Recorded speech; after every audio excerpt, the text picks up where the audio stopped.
Okay, so let's say a customer has placed their order and they realize after that they made a mistake or they ordered something they didn't want. We could very easily remedy that. We could just double click to pull up that order, and we're going to go to the little orange adjust button and we'll click that. That'll bring us right to the menu page as if we were the customer, and in the bag will be all of the customer's meals.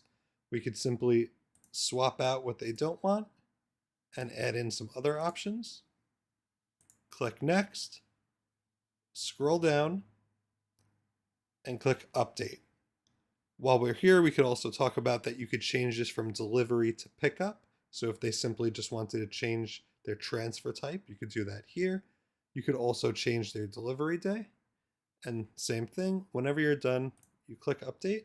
And now that order will also show a little orange star in the order status column, letting you know that this order was adjusted. And we could do something similar with subscriptions. So let's say our customer here isn't going to be able to make it to their computer on time for their renewal day on Thursday.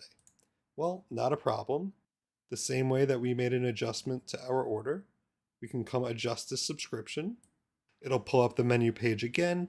We could see what the customer has in their subscription. We could take these out and we could add something else in.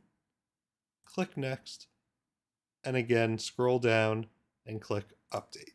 And now that customer subscription is now updated. And again, we could see a little star letting us know it was updated.